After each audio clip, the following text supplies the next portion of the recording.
Hey everyone, it's Matt here with Nightrun Studio. Welcome to another devlog for my dream game, Willard.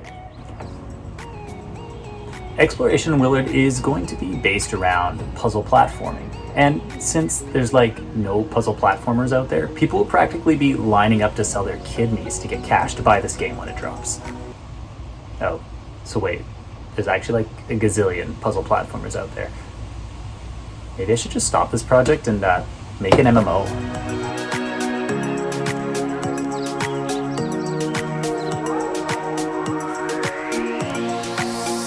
But for real, I know that I need to make this game fun, and I know that I need to find a way to make it unique. And so in this devlog, I'm going to take a little time to show you some of the features I've been adding lately that are going to make the game stand out, as well as be super engaging and have fun. So let's get started.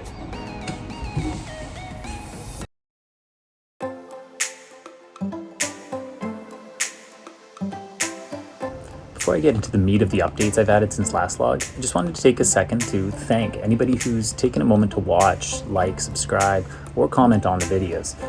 This week, the channel climbed up to over 300 subscribers, and each time I see new activity on the channel, it just reminds me that there's other people who are also excited about this project, so thanks everyone. Now, back to Willard. First of all, one of the key features of Willard's puzzles will be using elements of the environment, whether it's picking up stones, rolling boulders into place, or tipping fallen trees to create ramps. Willard will have to observe his surroundings and find ways to manipulate these objects in order to survive. How about this feature? You start a puzzle and totally mess it up. But not to worry, you can just leave the room, return, and everything will be back the way it started. It's a classic, but I've always felt like it breaks the sense of immersion. I mean, if a level resets every time I leave the game map, then am I really impacting the world at all? That said, every puzzle needs some sort of a reset feature. Otherwise, every mistake you make will last forever.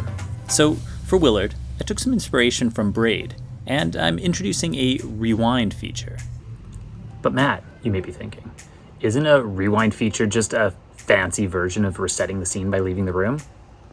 Well, yeah, kind of. Maybe I should just make an MMO.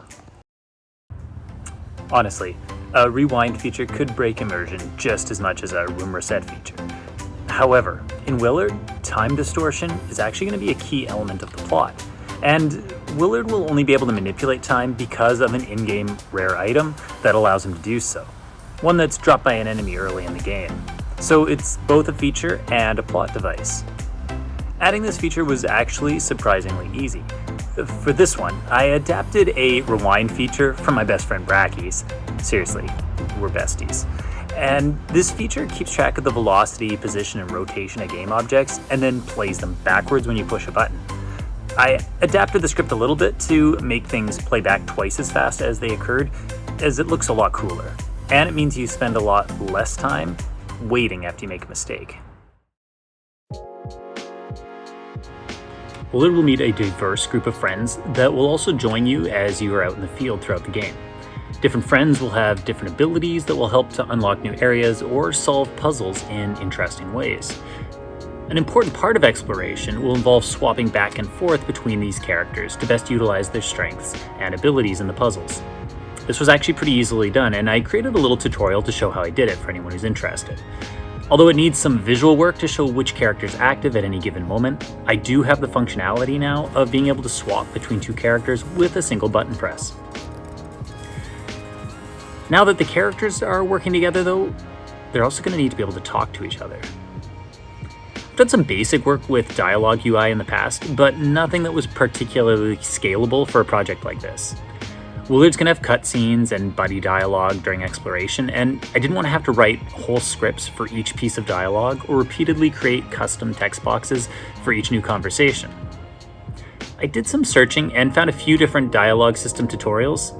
For the time being, I've settled on a system created by Semag games. This one had lots of opportunity for customizability and scalability. However, it's a little beyond my understanding as a coder at this point. I watched the entire series a couple times through as I built it and kept the Unity API window open pretty much non-stop. I still don't totally understand it well enough to customize it all the ways I'd like to. That said, I learned a ton through this process. I'm not totally sure if I'll keep this system or if I'll try to find something that's a little easier to use, but for the moment, I do have something that works for my dialogue needs. The last major update I've made since last devlog is the addition of puzzle combat.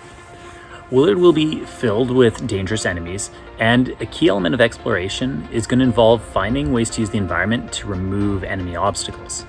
So far, this includes doing things like dropping boulders on the heads of enemies, hurling large stones at them repeatedly, or tricking enemies into short-circuiting when they fall into water. Although my visuals still have a long way to go, I set up a basic hit and explosion animation, pop-up text to show damage, and I created a simple HUD that displays important information about the player. This was actually a lot of fun to put together. And while it's not finished, adding it to the game really made each scene feel like I'm actually making a video game. Along with all these new features, I spent an unholy amount of time bug testing these last 2 weeks. Really, it's shocking how many things can go wrong in a simple platformer game. Although I stayed mostly away from artwork this time in favor of getting some gameplay together, I did create this new character, the Fire Mage, and I also added another building to my seaside village.